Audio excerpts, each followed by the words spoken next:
What's up, everybody? I hope all is well, man. This is the New York Jets draft grades, and I'm going to dive into this. This is That Square Sports Podcast, and I'm doing all 32 teams and some. With that being said, guys, we're going to start it off real quick. They gave the Jets a B. I'm going to show you my grading rubric, how it goes, and then, of course, obviously, we'll go from there. So, pretty much in short, what I look at is the grade is, did they get what they needed versus what they drafted? And also, we're going to look at the outside going in. What did they do in free agency? Things of that nature. Now, all the other videos prior to this, it's crazy because I gave an exception for you guys, the Jets, the Cowboys, and of course, I'm going to do the Eagles here shortly, and San Fran. Those are the only teams I gave exceptions to because I believe that their offseason moves are very calculating to where it actually can impact not just the now, but actually going on later on into the years to come. With that being said, I've been saying that a lot. With that being said, again, let's dive in. First pick for you guys at number 11. By the way, very smooth of you guys to trade up with the Vikings. I don't know what the Vikings thought, but I get it. I understand. So this is where I really love what I think about you guys. Obviously, it's offensive line, running back, quarterback, and I do believe you guys need a corner for the other side of Sauce Gardner. Now, that is my needs for your team. Let's see what you guys did here. Number 1, 11 overall.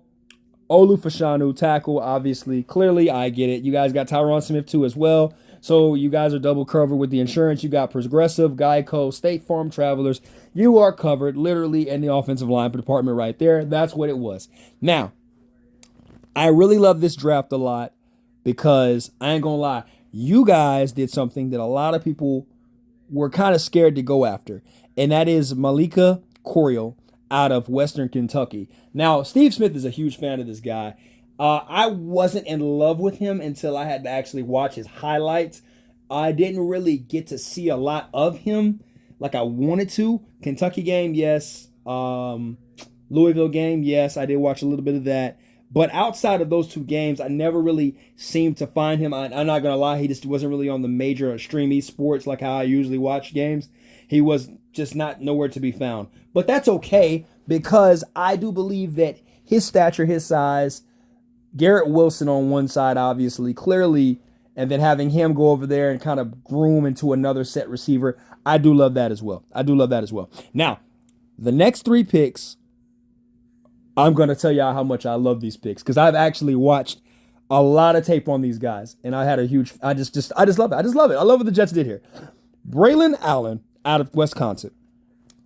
If he wasn't injured, I could see him being in the top 100, the top 50 players. If he wasn't injured. The reason why I say that is because, to me, he is 6'1", 6'2", however they want to measure it with cleats or no cleats.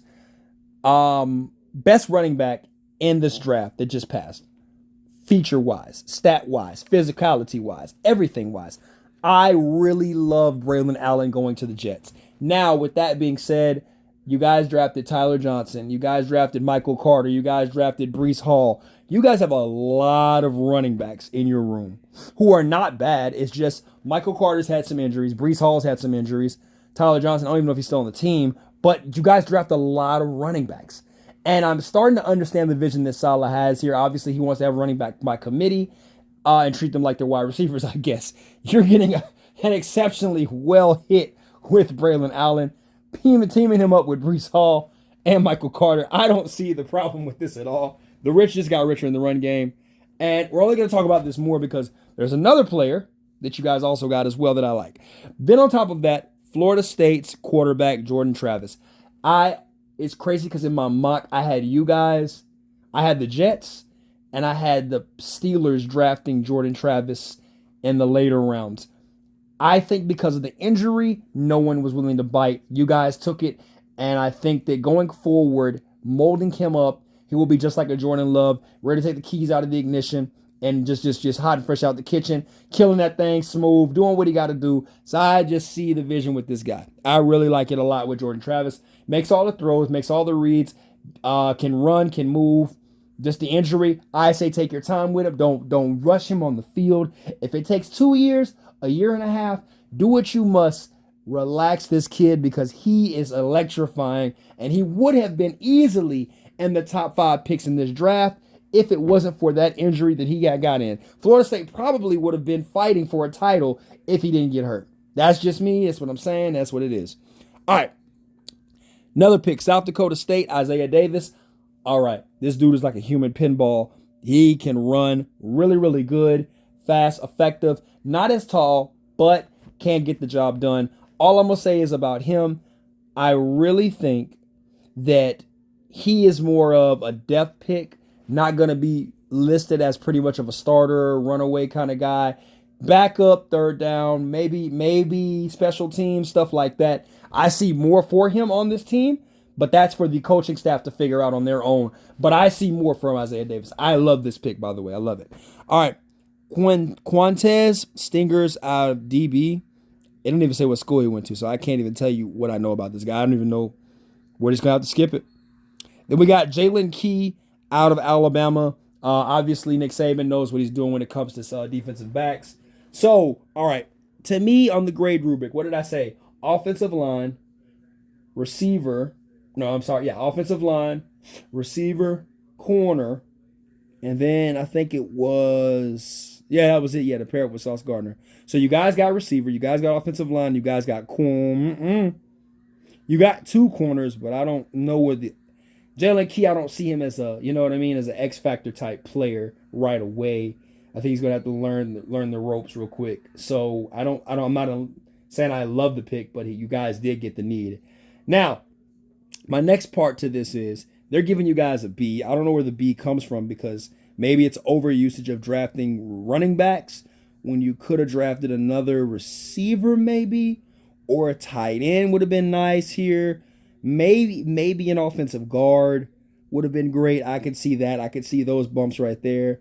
Preferably maybe a defensive lineman. I could see that. I know you guys got some really good defensive linemen. Just great defensive players in general for the Jets. But there's so many things and directions you guys could have went. I wanted to give you guys an A, but I'm cool with the B+ on this. I actually agree with it. I just feel the need that there was other need that you guys could have addressed, like I just said. Well, I'm not taking back what I said exactly. What I mean by that is you guys address your needs, but I think that running back was not the key end-all, be-all type need that you needed. I do love the pick of Braelon Allen and Isaiah Davis. I think those are two great picks. It's just really hard to see both of them. We're not running the wishbone like this 1954. You know what I mean? Where you got Ernie Davis and freaking Jim Brown in the backfield, and we got the black and white tapes. Those days are gone. Or you could bring them back. I don't know. But you guys let me know what you think, Jets fans. Take it easy. Peace.